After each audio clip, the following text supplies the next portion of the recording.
we are going to cover quite a few verses today, which was really nice. It was like a little pack of verses. It just keeps adding to the flow of what Krishna is talking about. And of course, each verse gives so much depth. So no, I don't think we need a context today. I think we could just dive right into the section that we covered on Friday, and then go from there, if that's okay with you guys. Yep. Yeah, that sounds good. Awesome. Would you like to read them, Kim? Maybe we could just read 18 through 22, right? That's where we stopped. So text 18, the humble sages by virtue of true knowledge see with equal vision a learned and gentle Brahmana, a cow, an elephant, a dog, and a dog eater. Text 19, those whose minds are established in sameness and equanimity have already conquered the conditions of birth and death. They are flawless like Brahman, and thus they are already situated in Brahman. And text 20, a person who neither rejoices upon achieving something pleasant, nor laments upon obtaining something unpleasant, who is self-intelligent, who is unbewildered, and who knows the science of God is already situated in transcendence. Text 21, such a liberated person is not attracted to material sense pleasure, but is always in trance, enjoying the pleasure within. In this way, the self-realized person enjoys unlimited happiness, for he concentrates on the Supreme. In text 22, an intelligent person does not take part in the sources of misery, which are due to contact with the material senses. O son of Kunti, such pleasures have a beginning and an end, and so the wise man does not delight in them.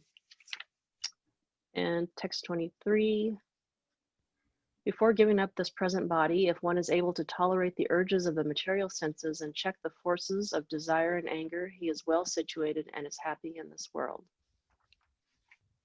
Nice. I guess I'll get started with how, and not context, but it's really tying it to last week's verse that we covered. And text 18, it's really, I think, the beginning of Krishna's explanation of what happens, or what is the consequence of somebody who practices or who puts into practice the knowledge that he has acquired. And so if you guys remember from last week, text 17, when one's intelligence, mind, faith, and refuge are all fixed in the Supreme, then one becomes fully cleansed of misgivings through complete knowledge, and thus proceeds straight on the path of liberation. And like Soza Prabhu gave us a breakdown of each of these categories, and was giving us more of a tangible vision of what those categories meant, Krishna here is doing the same in text 18. He's just going into more detail of what that realized knowledge looks like on the outside, right? Well, really it's inside, but how that sage, or how that yogi acts in this world. And here we're seeing or hearing about that equal vision, that internal equal vision that the sage has. But it's really a consequence of that knowledge that Krishna just talked about. I don't know if you guys, either one of you, wants to expand on this 18. It's one of the most popular verses, actually, in our tradition, and a lot of us, when we're giving class or when we are wanting to look for a topic, this comes up a lot, having that equal vision. So I don't know if you guys wanted to expand on that or give some insight. What are your thoughts? Yeah, I see it as such a, once again, an example of Krishna giving advice or guidance that is so applicable in 2020. Like, don't be judgmental. See everyone as equal and with the same potential to love God, no matter where you are. So I really like this verse. Yeah, the point you expanded on, Kim, is immediately what came to my mind when we went over this text, because we are right after this civil unrest in our country, right? The US in 2020, this is October, where the death of George Floyd by a cop caused nationwide, if not worldwide, effects. And there is this tension between, oh, Black Lives Matter and cops and blacks, minorities, white elite supremacy, and like there's all this division that creates all this unrest and all these painful experiences for so many people. And this text takes it so much deeper than that, because here we are talking about a learned and gentle Brahmana, like Tukaram explained in class. A Brahmana is held in very high regards in spiritual societies. So this, well, let me take a step back. Human beings on Earth are already supposed to be a predominant species because, you know, we have intelligence and animals don't. And within the humans, then the Brahmanas are supposed to be the very top of the humans. So a learned and gentle Brahmana, it's very high, the top citizen, you can say, the model citizen. And then again, Krishna is so brilliant. He's little by little going lower and lower. So he starts with the Brahmana, and then he goes to a cow. Well, within the animal species, the cow is quite sacred. There are many reasons why I think there is a little bit beyond the scope of this class today. But the cow, by virtue of its own being, is always giving, and is giving us so much nutrition, and is a very peaceful and gentle animal. Anyways, it's beyond the scope of this class, but within the animal species, a cow is supposed to be very high as well. Just like a Brahmana, the highest in humans, perhaps the cow is the highest in the animal species. And then there's an elephant, which is kind of like, it's there, it's an elephant, you know, it's neither too high nor too low, but it's there in the middle of the species of the animals. Then there's a dog, which is a little bit more, you know, predator, killing to eat, can be vicious at a time. And it's not, in the West, we have a much deeper relationships with cats and dogs, but in the Eastern culture, not so much. They're not as welcome. But, you know, dogs go a little bit lower. Then we have the dog cookers here, you know, the dog eaters, people that will get these dogs that are perhaps low in the chain of the animals and are eating them. So what you speak of these humans that are supposed to be so high in intelligence, but they're choosing one of the low species of animals and killing them and eating them. So that's very, very low. So Krishna created such a big contrast here, going the highest of the human to the lowest of the animal, to the lowest of the humans actually, right? And yet a person who is truly learned can see both with equal vision.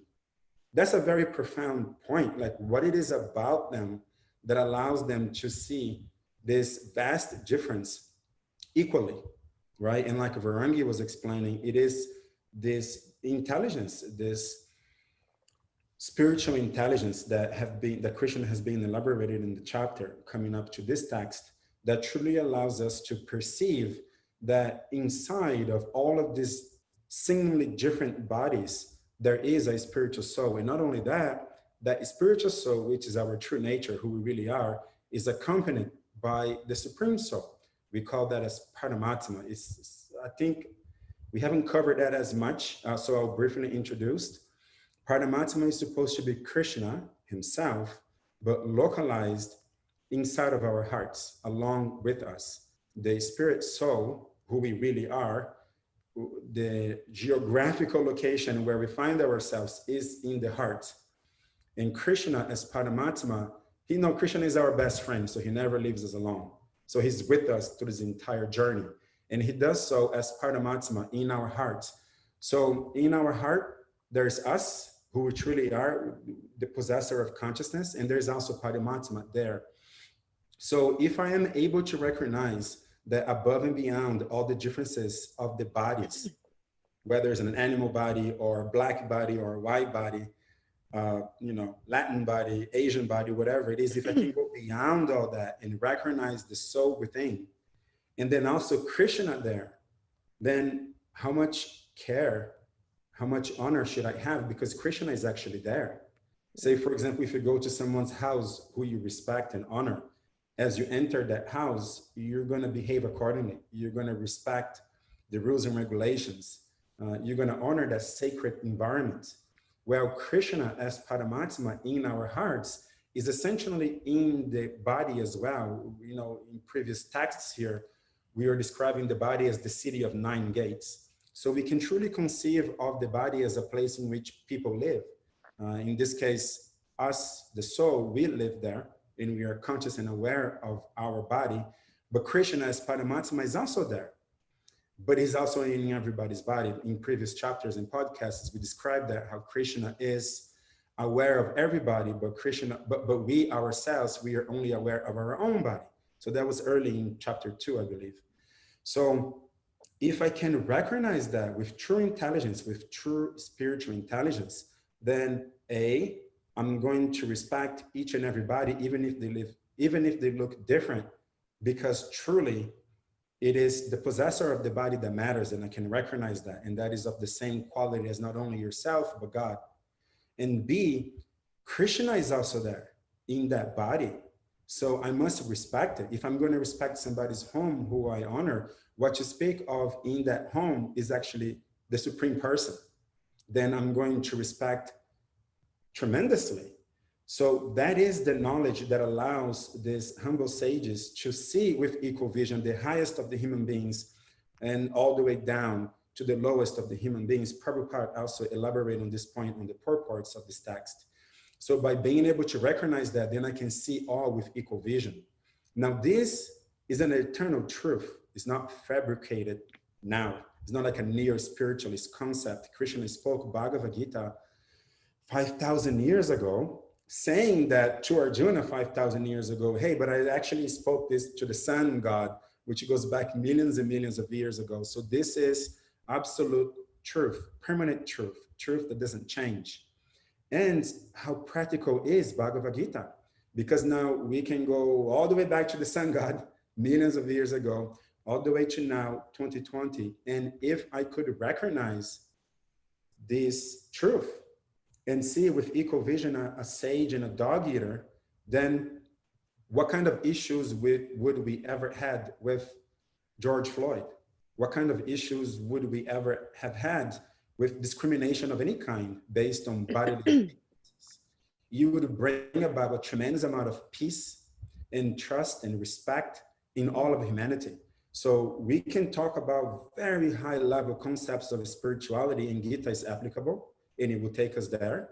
And we can talk about humanitarian issues as well that are going on now. So if one is not so interested in spirituality for the purpose of attaining the supreme person and love of God, still we can benefit from Bhagavad Gita by taking these lessons, at least philosophically, and applying them in the world. And you would eliminate so much suffering, so much pain. And again, the best example is George Floyd lately, that caused so much unrest, not only in our country, but worldwide. So the truth of Bhagavad Gita is eternal, is never changing. And Krishna keeps on giving it to us in every text, right? So. Brilliant. So nice. Such nice points. I really, really appreciated you bringing that last one up, which is, even if you're an atheist, you can totally benefit from this. So it's like, and I think that's really what makes a tradition bona fide, that it can stand not only the test of time, but it's actually universal. You have to be a certain part, like a part of a certain sect or religion or caste or, you know, race. It's actually applicable for anybody that is in a human body that could read and understand. And so thank you for that. That was I never actually thought about that. Although we talk about it so much, how our tradition is so universal, the fact that these texts can actually be practiced, these lessons can be practiced by even people that don't believe in God, even by people that believe in other types of gods or God, or call it by a different name. It's just like such a nice way to live life. That was really nice. Like finally hit me. I was like, oh wow. Thank you. I wanted to bring up a point about this verse specifically, that it may sound like Krishna is making those divisions, right? Like he's giving us that hierarchy. So it's natural. It could happen that somebody that's just reading, picks up or talks or reads this text without any context or any knowledge about the Gita and be like, well, that sounds kind of racist, or you know, segregationist. I don't know if that's the word. But like, he's dividing it, and that's God speaking. That's your God speaking, or whatever. And it's important to make the clarification that here Krishna, and this isn't the only text that this happens in, but Krishna talks about these things that actually were very common in society and are very common in society, maybe known by different words nowadays, or the trends change. But what Krishna is doing, he's not actually making those segregations or those distinctions or those divisions. He's actually bringing them up so that we don't have a chance to misinterpret his words or take advantage of what he didn't mention and then exploit the other categories or the other types of people. Oh, because Krishna didn't name them, so that means that these kinds of people are not even supposed to be regarded as people. An example of that is, I guess, a current affair example. You know, in the Constitution, every man is to be equal in the eyes of God. I know that's not verbatim, but the gist of it. And so back then, some people, because of their skin color, weren't regarded as people. So because that wasn't clearly stated, that gave way to a lot of terrible things happening. And so just reading these verses, and like I said, there are other verses where Krishna does this. He's just mentioning what actually society has come up with, the divisions that we have come up with ourselves, the types of segregations and differences that we have labeled ourselves with. And he's naming them in a way to make sure that nobody's left out, and that the point that he's making is actually including everybody. So is this clear? Yes. Am I making sense? Okay.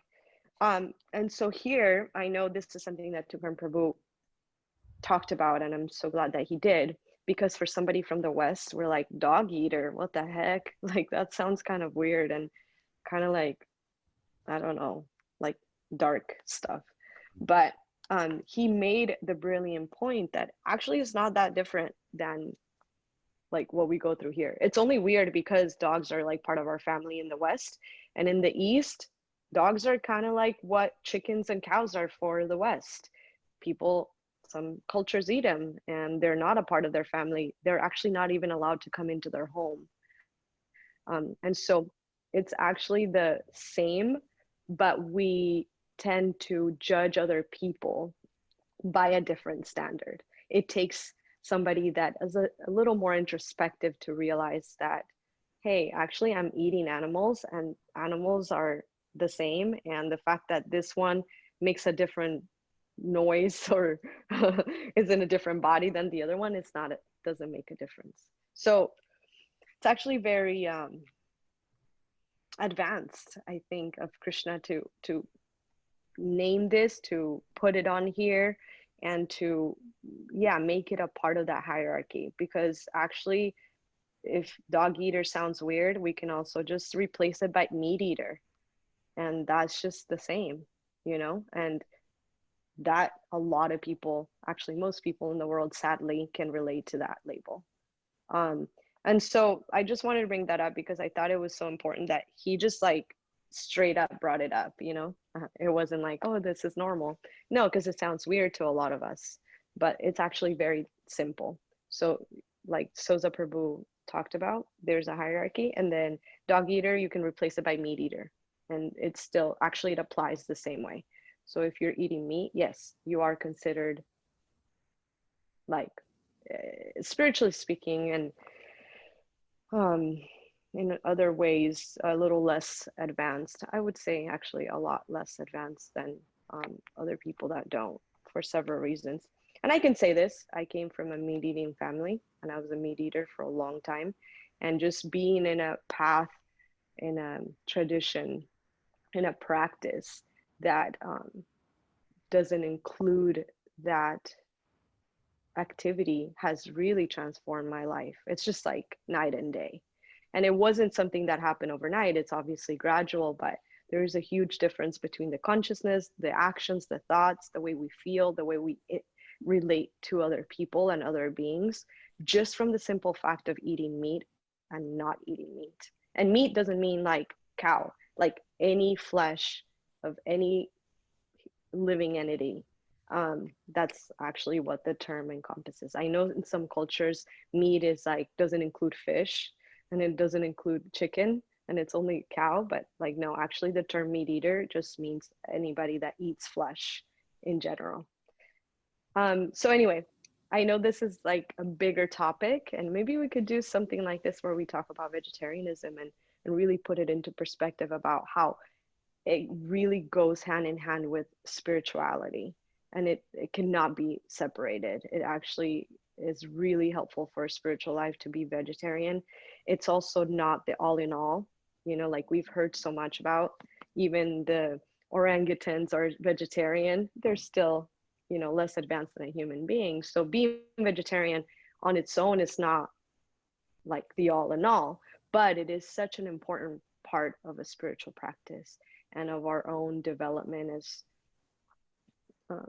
human, you know, for us to be able to talk about these topics and to be able to relate and to be able to connect to other beings, not just other human beings that look like you and belong to your own tribe, but just expand that and really understand what, for example, that topic of being a spiritual being, living in this body, being alongside your supreme, the supreme, the divine God, Krishna, however we call it.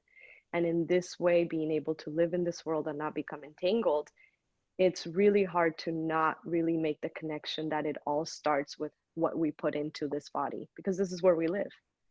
And so if we want to expand that example, and I'll finish this topic shortly, it's like when you walk into somebody's home or even your own home, if all you have is clutter and trash and, you know, food getting like rotting and things dead all over and flies and all these things, there's no way your mental state could be sane or healthy. Actually, that all permeates into your internal affairs. And it's just your home. You're not your home. You're not the concrete or the things inside your home, but you're living in there. And so that automatically affects you. In the same way, if we're putting, you know, decaying corpses into our bodies, that is going to affect your consciousness. That's going to affect your ability to think and to relate to other people, and the way that we treat each other as well, yourself and other people. And so, yeah, I think that's definitely something that jumps out. It's very in your face, the term dog eater. And so, Tukram Prabhu really expanded on that, which was brilliant. So please listen to that class if you want more details. But I really wanted to hone into that and explain how that just comes down to meat eating in specifically. And so again, this is a larger topic. There's many reasons why I believe this, and I know you both also agree. And so we can expand on that on another episode, or do a certain, like maybe a segment on vegetarianism later.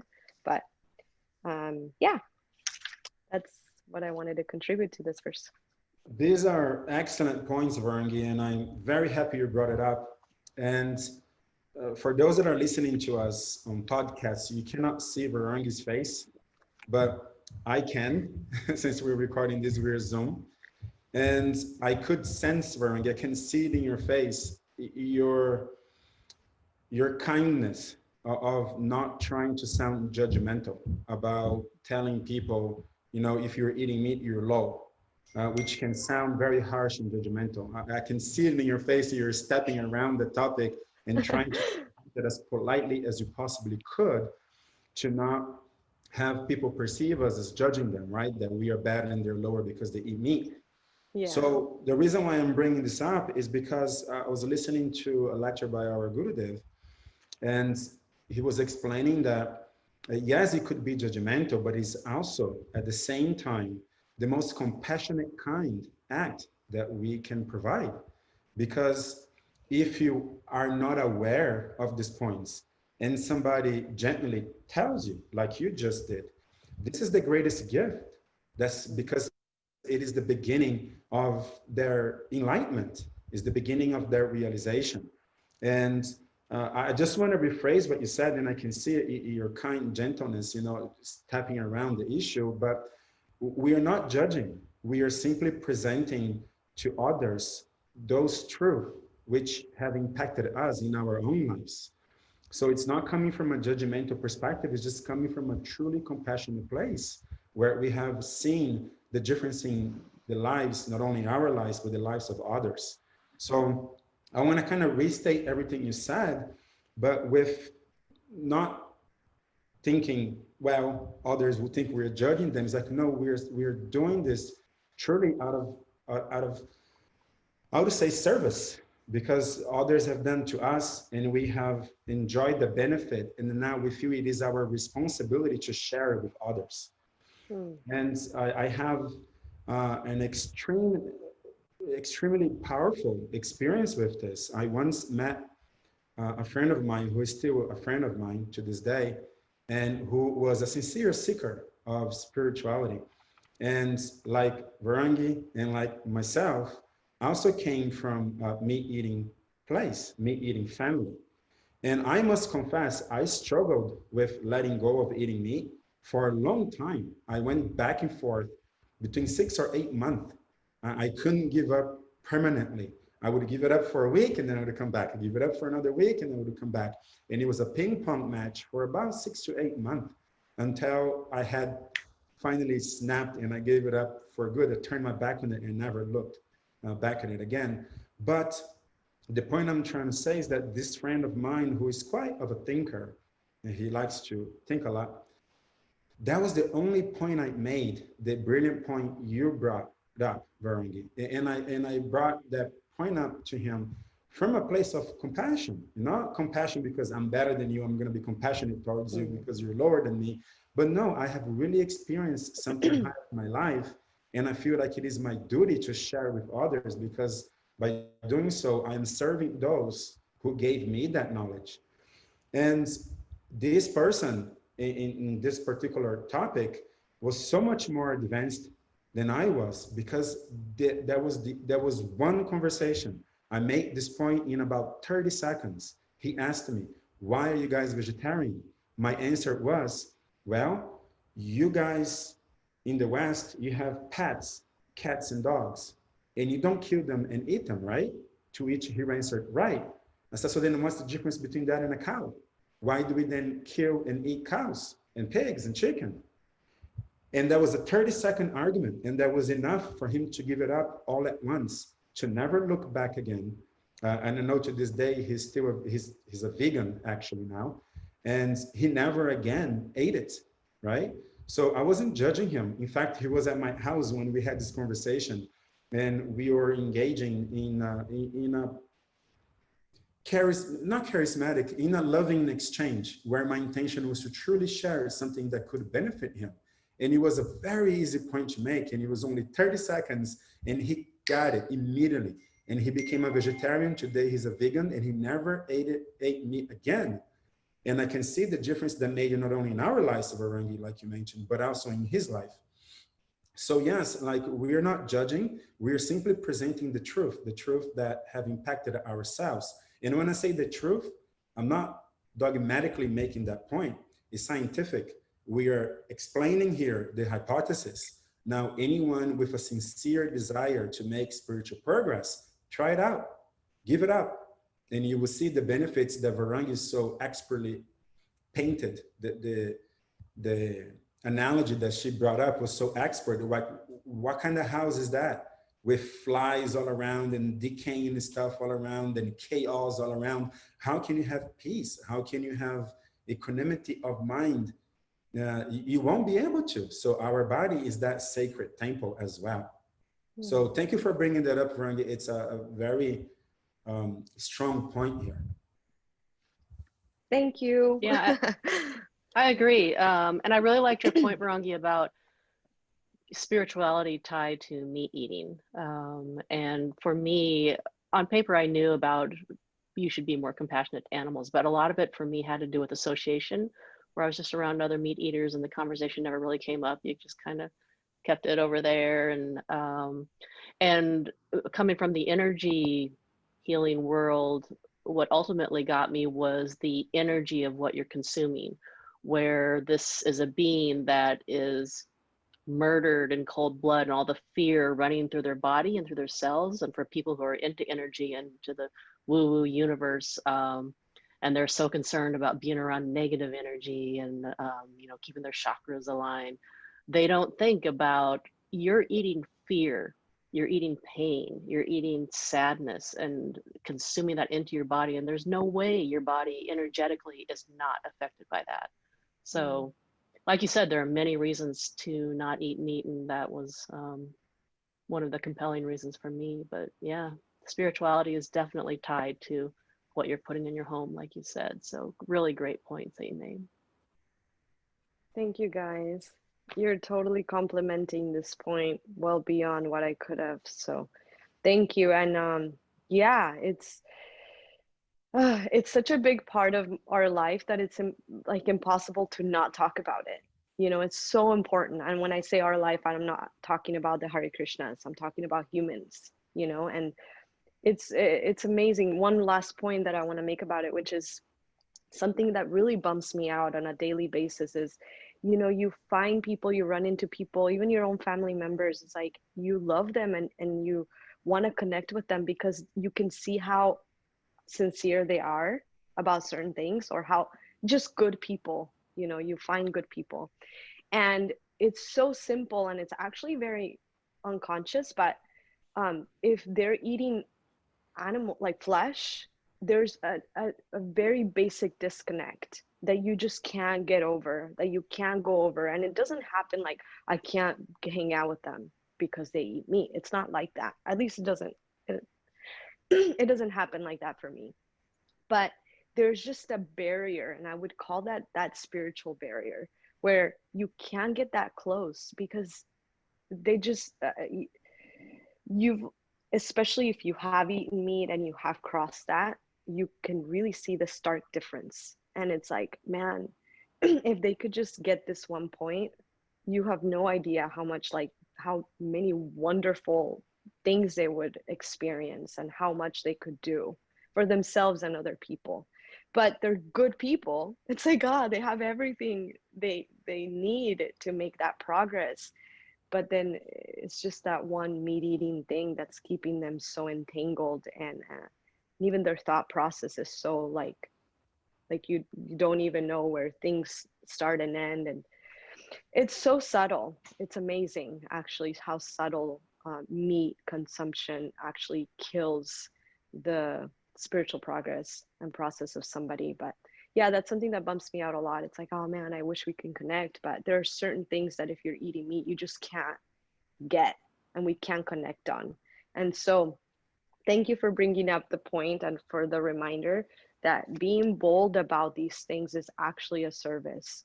And I think that's something that I should not be afraid of, you know, offending other people about. It's okay to make people feel uncomfortable about the stuff that isn't right.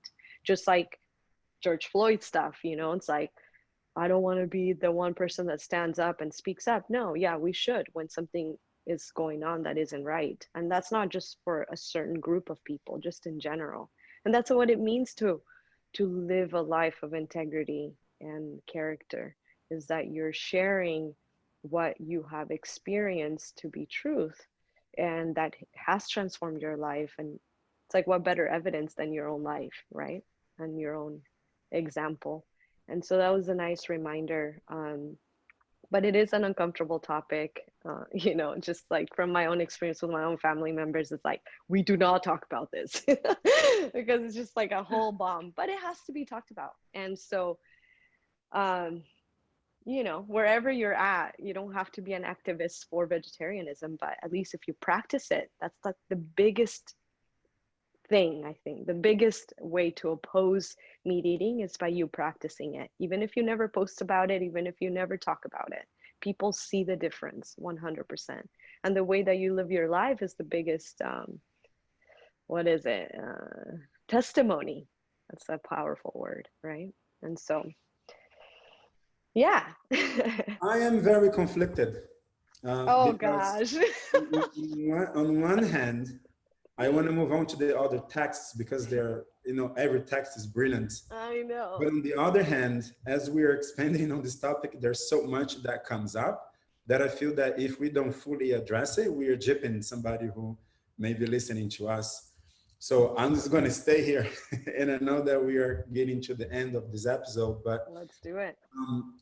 Again, I think the word you used, Barangi, really describes what I was trying to say. Being bold in these arguments.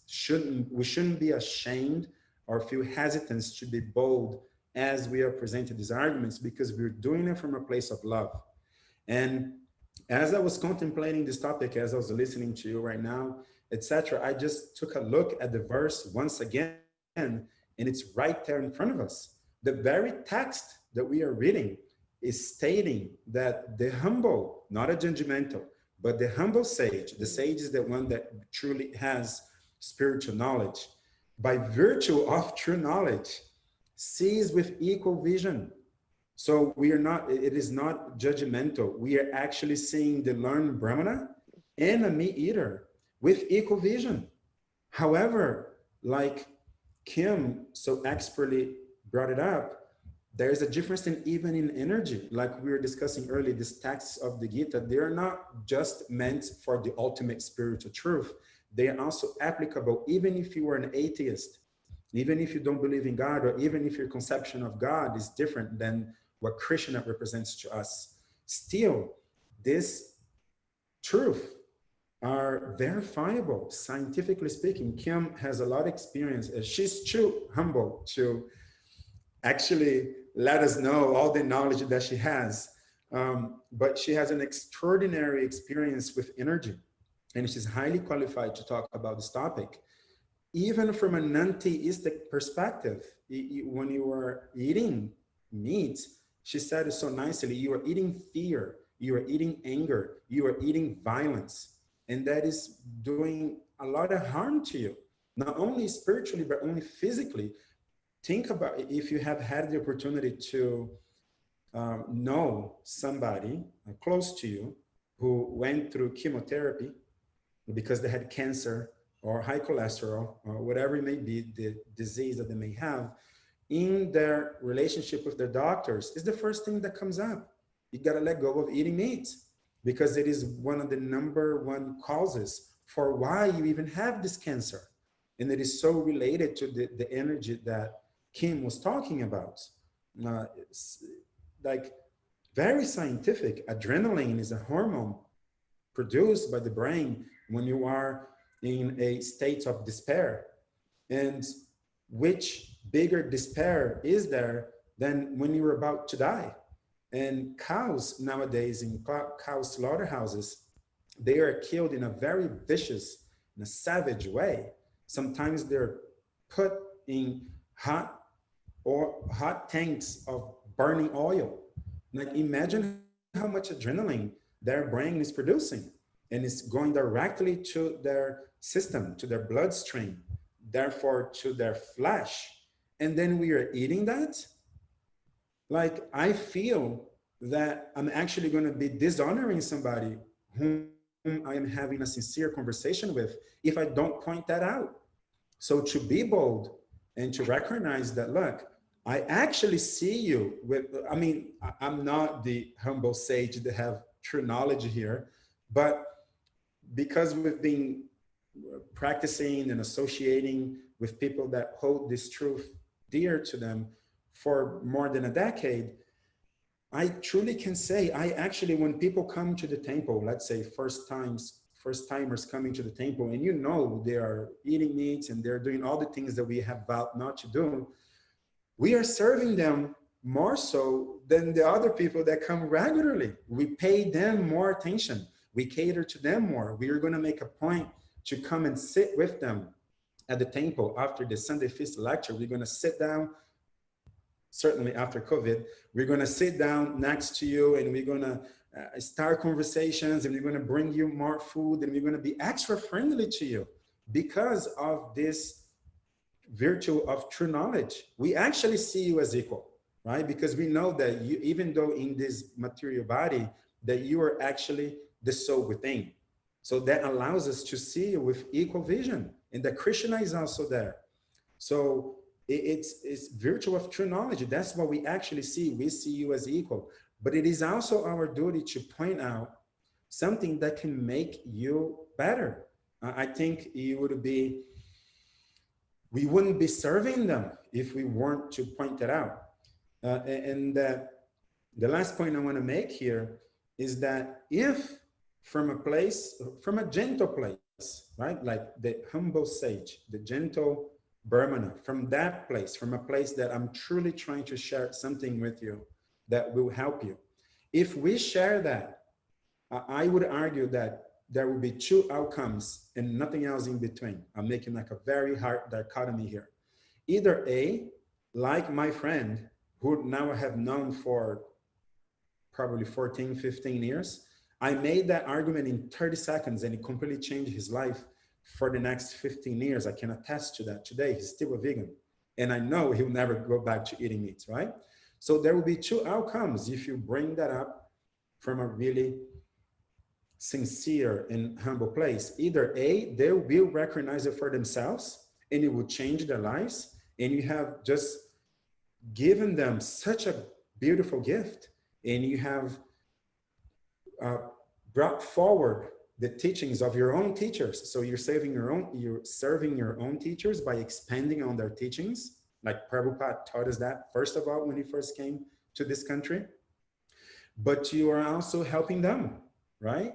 So either A is going to be a phenomenal outcome because they're going to listen to you and they're going to get it. Or maybe like in my case, it may take you 8 months to finally get it, but they will get it at some point.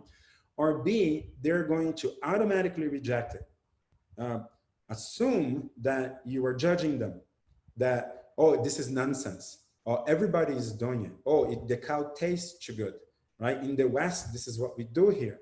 And that person won't benefit not only from our sincere intention to share spirituality with them in regards to vegetarianism or any other principle that we are willing to share. So because they are not at a stage that they can hear truth. We've spoke about these topics quite a few times in our episodes here. We have acknowledged the power of becoming a student and being humble to the point where we recognize there are other people who know more than we know.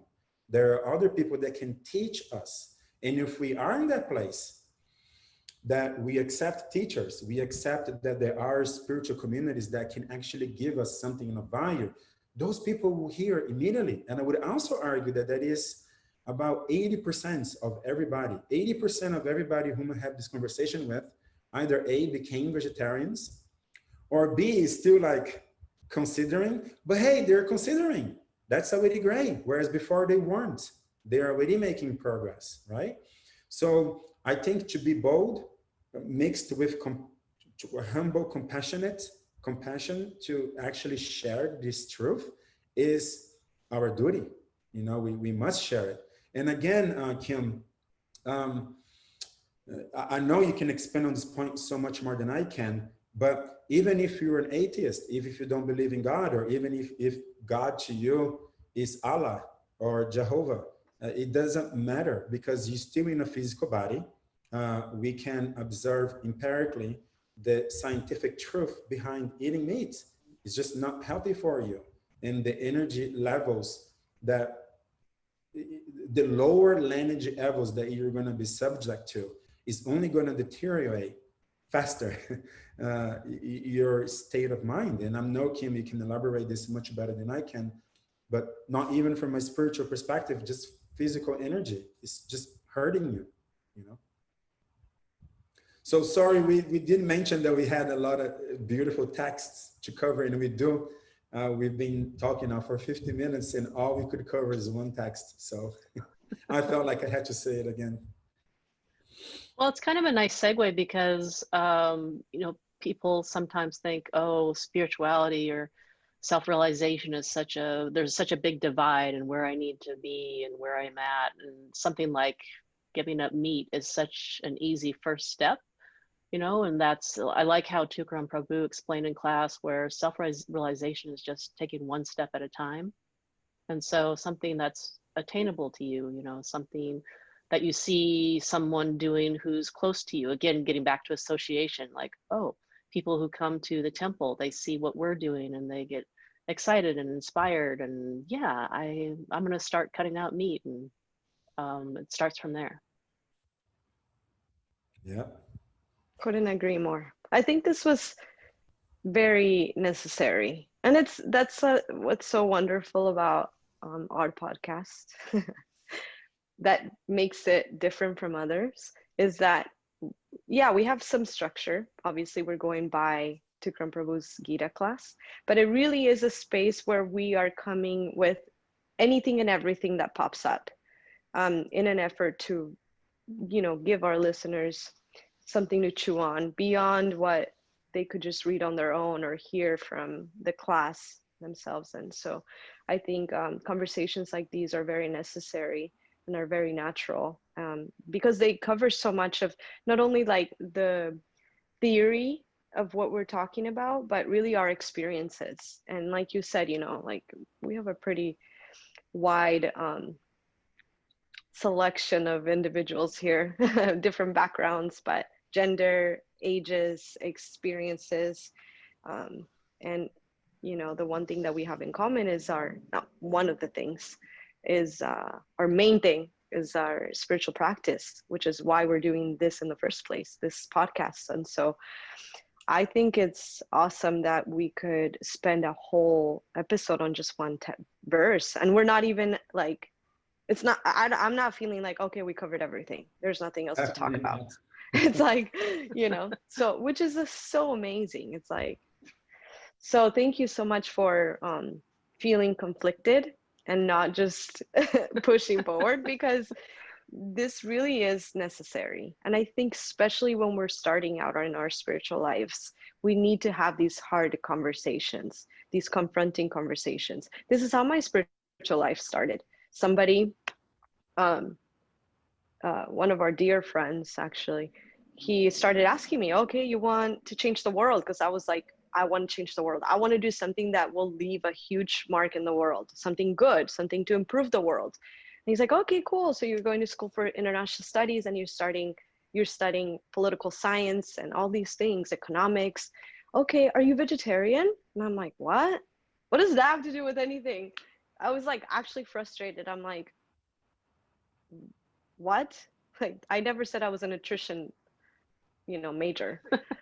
And he's like, no, it's actually very related. Like, you want to change the world? Vegetarianism is step number one. And if you're not doing that, I don't know, I would like kind of take a look at what you're doing. It was so embarrassing. Like, what? He's so true. He's all right. I didn't know anything about vegetarianism. And I guess this is the point I wanted to bring up. This is where I want to encourage you to pay attention to not prejudice, but like stereotypes. I think they are valuable to some extent. Some of them are not very helpful, but you know, when you think about a vegetarian person, the stereotype is, oh, hippie or very zen, very peaceful, very like tree hugger, right? Love, like a nature lover. And those, yeah. And that stereotype is so spot on. When you think of a meter as like this violent person that it's like angry and like and driving a pickup truck. Yeah, I was just gonna say something that's not helpful, so I'm not gonna say it. Something that has to do with the flag for a certain somebody, political scene. Yeah, and these stereotypes help. It's like, actually, yeah, I'm very proud that I'm a part of that stereotype, because that happens to me. It's like, oh, you're vegetarian. Oh, do you do yoga? It's like, oh, actually, I don't do yoga on a regular basis, but I love yoga. Actually, yoga has helped me. And it's like a huge conversation starter. So tying it all in, when we think about, you know, being vegetarian, and how does that impact yourself and the world? It makes a huge difference. Is the first step, just like Kim said. Also, when we are thinking about, you know, what does that look like in the social environment of the world? Like, yeah, there are certain, I don't know, this is in my mind because I've been watching a lot of it. Vikings, I don't know if you've seen this. It's a TV show on Hulu.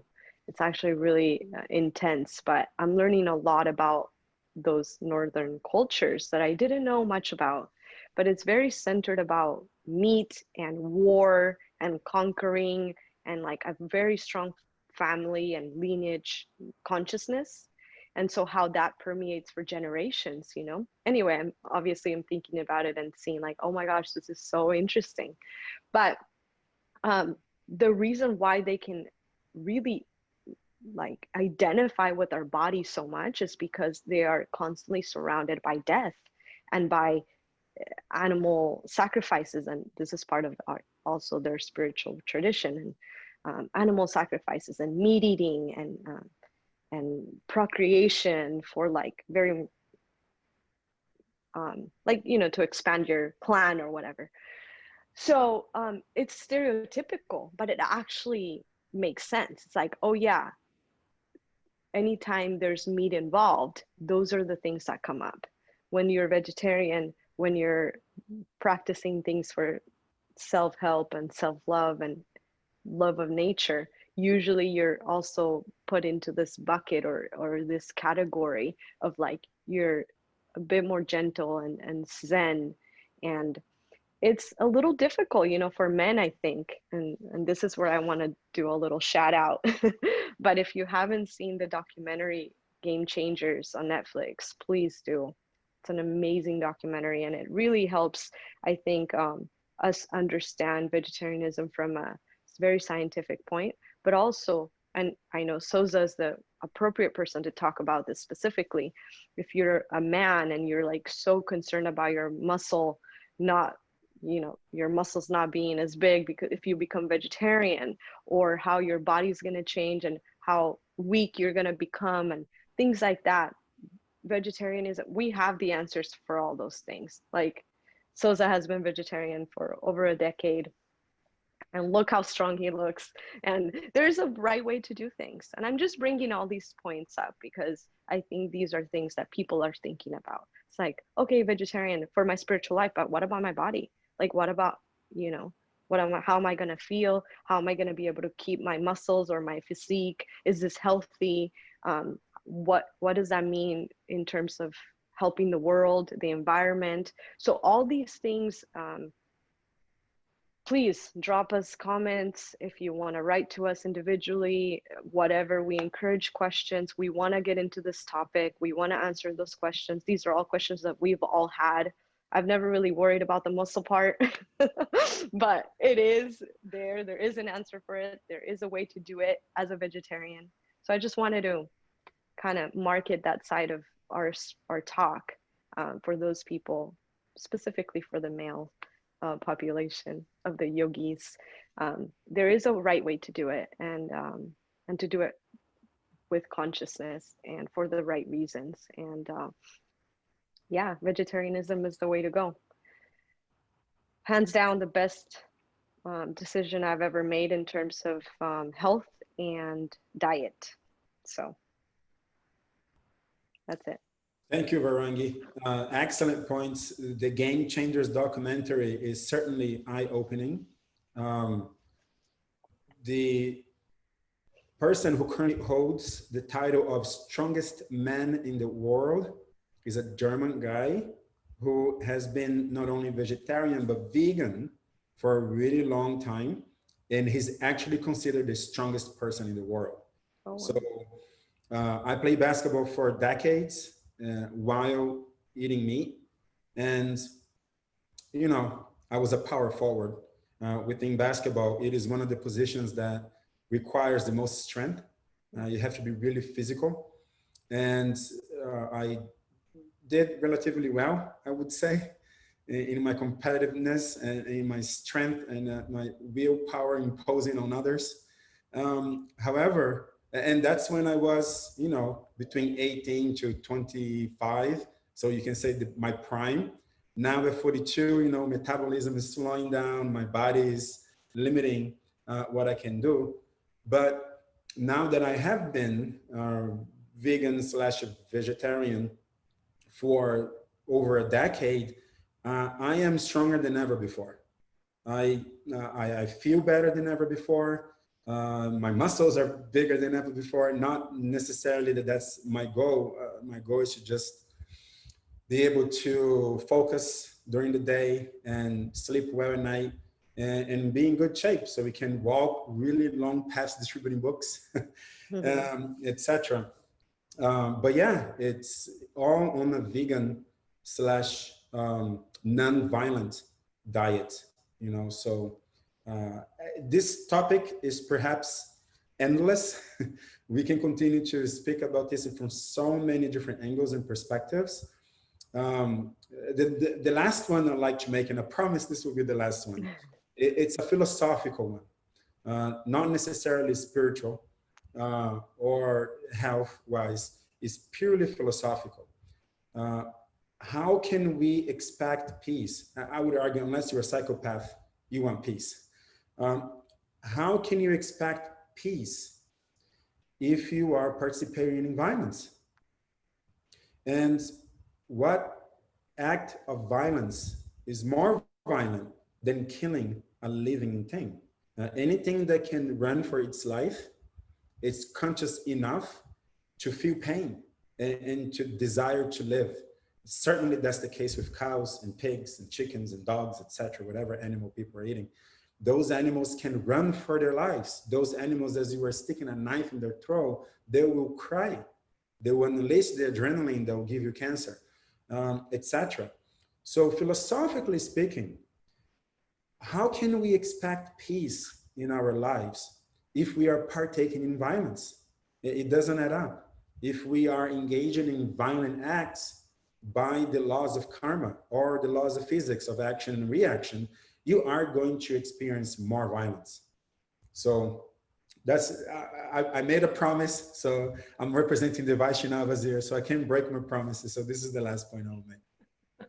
Brilliant. And I stand by along you. the same line, yeah, along the same lines of that, with violence, if you are consuming or participating in suffering, you're going to experience suffering. If you're going to participate in anxiety, consuming anxiety, you're going to feel anxiety. So it just kind of goes along those lines, back to the energy argument. So, all right, well, thank you guys. This episode took a different turn than we originally thought, but it was wonderful. I really encourage the listener to tune in to Friday night's Gita class. It was a beautiful class, and Tukram Prabhu really went into the next few texts talk a lot about finding that equanimity, finding that peace, and it all comes down to attachment to the senses and how to start to navigate that and do it, you know, take that first step. Because Krishna isn't asking us to be self-realized when we first start taking up spirituality. So I like how Tukram Prabhu's class really made it accessible and relatable. So Can't wait to cover those. Yeah. All right, well, thank you guys, and we will see you again next week.